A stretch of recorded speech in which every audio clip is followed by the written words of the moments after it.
Hello there! So, we're finally back with another Star Wars Galaxy of Heroes video. Today we're going to be talking about the new Empire ship tag that's coming. Probably one of the most needed things in the game for a long time, at least in my opinion. I've always loaded the Empire ship, the fleet. We've used them for a long time, before we got all the negotiator, before we even got Hans Miller and Falcon, when Empire could actually do something, I loved using them.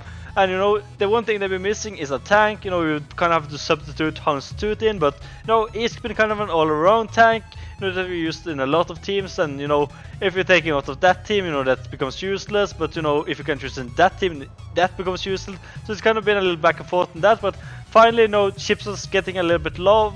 We're starting to see a lot of new tanks coming to the game in terms of ships. For the Galactic Republic, we're seeing the Y-Wing come, the Galactic Republic Y-Wing. For the Rebels, we recently got the Rebel Y-Wing, the new tank there. We still had Biggs, but the Y-Wing is definitely much better. For the Separatists, we're seeing the Hyena Bomber come, so we're kind of freeing it up a little bit in terms of, Hans Tooth, can use that, in other squads. Maybe we'll start using that in the Resistance, in the First Order, until they get their own tank, dedicated tank. So I think maybe it's better used there. Maybe we'll end up getting a bounty at the fleet or something. But for now, most factions don't get their own tanks so they can stand a little by their own, and I'm kind of glad because I'm kind of getting sick and tired of Hans Tooth. I don't know about you guys, but yeah, I've been seeing that ship for way too long, way too long. So without further ado, let's just get right into it. So as we see here, we got a nice little picture here of the Imperial TIE Bomber. Kind of looks a little bit like the TIE Advance that Vader flies around in. So it's going to be just called the Imperial TIE Bomber. It's a dark side Empire tank. Here we see a little bit synergies. Of course, it's the Empire. What else would you expect? So the unit's name is the Imperial TIE Bomber, as we said. It has dark side alignment and is tagged as an Empire and tank. The liberating Empire tank that inflicts burning, cripples enemies, offense, and provides heavy defensive capabilities. So, this is definitely going to be a big hitter, or not hitter, but big key character, key ship, if you will, for the Empire. It's basically going to, in a way, render the rebels useless against them. So we'll just get into the kit first, and then we'll talk about it a little bit at the end.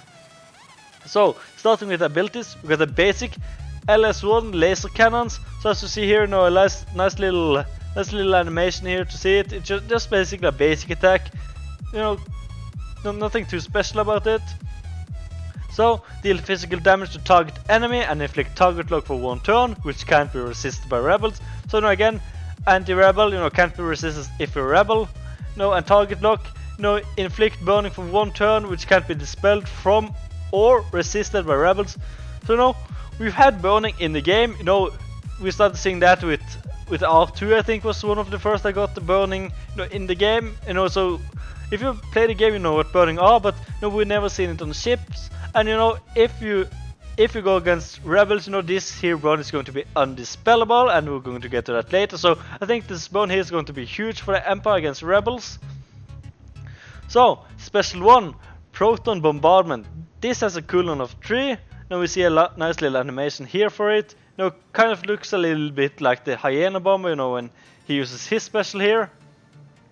So final text here is dispel all buffs on all enemies, then deal physical damage to and inflict burn on them for 2 turns, which can't be dispelled from or resisted by rebels. This ability can't be avoided. So huge, especially the dispel buff part, because as we all know, the Millennium Falcon that Han and Chewie operates, just tends to go under. Just go under with his buffs, so you can target him, just dispel it right away, can't hide anymore. And then, deal physical damage and inflict burning on them for 2 turns, and that can't be dispelled now, so you're going to inflict the burning as we talk about here. Can't be dispelled from or resisted by rebels, so they're going to be getting their burn tag on them. And then we have unique 1, dual pod design. The Imperial TIE Bomber has 20% max protection for each active Empire ally, including ally capital ship, when it enters battles. So if you enter battle, with the full Empire squad, you use either Tron, use Executrix, for the capital ship, and then you know you have 2 other Empire ships together. You know that should be 60% extra protection, extra max protection, not just bonus protection. This is max protection. So definitely want to run a full Empire land up on the start to get the maximum amount out of it. And then gains 20% max protection every time another Empire ally enters battle from reinforcement. So as we keep entering with new reinforcements, Empire reinforcements, you keep just buffing it up, giving more protection. And then Empire allies ignore 20% defense for each rebel and each target lock enemy. Huge. If you can just manage to target lock everyone, you're just going to have an insane defense penetration, or ignore defense, whatever you want to call it. So yeah, insane in my opinion. And then the Imperial TIE bomber gains taunt at the end of the turn if an enemy is target lock and the TIE bomber isn't already taunting. So this is the taunting for it. It gains taunt at the end of the turn, if an enemy is target locked, which a lot of enemies will be target locked, because that's basically what the Empires are, with whale ship and all that, they just target lock all the enemies. So he's going to be taunting a lot if you just keep the target lock in there. He's going to be getting taunt anyway if he hasn't. So this effect expires at the end of the turn if there are no target locked enemies. So if you can't make the enemies be target locked, you won't be able to taunt. And this will kind of cripple you, but I don't think that should be too much of a problem, at least against rebel enemies. And while any rebel enemy is target locked, all rebel enemies deal 50% less damage. So rebels have definitely been one of the huge damage dealers. You can definitely see them right now. You can still take on the top tiers of Negotiator and stuff like that and still win. Probably won't hold as well against them, but still big damage hitters. And this kind of takes 50% damage away. Definitely not going to be as useful as they once were. Against rebel, against Empire at least. So it's definitely clear that the Empire is coming out as the winner here from what we're currently seeing.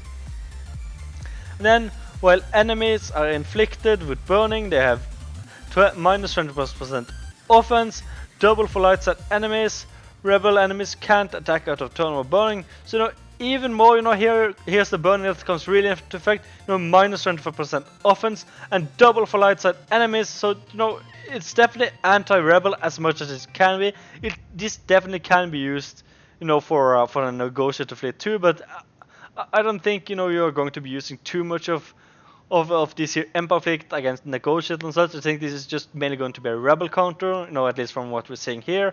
But still huge. You got a 50% less damage here. You got a minus 25% offense and then double for light side enemies. And rebel enemies can't attack out of turn while burning. So you're not going to getting all that assist from Hans Millen and Falcon, all that. So you're just basically rendering the rebels useless.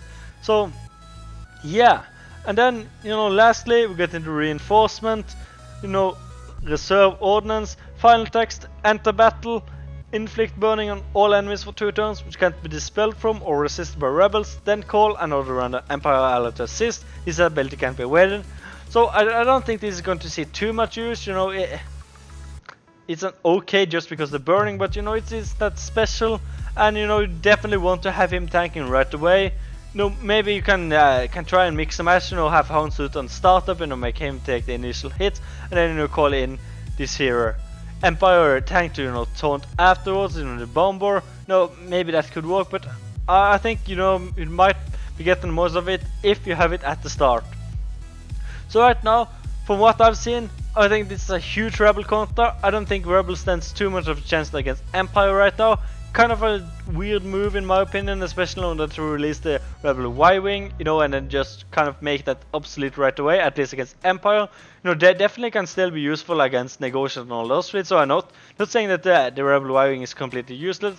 It just seems kind of weird to do that, but it is what it is, and definitely still use them against Negotiator, and hopefully the Y-Wing will help a lot with that.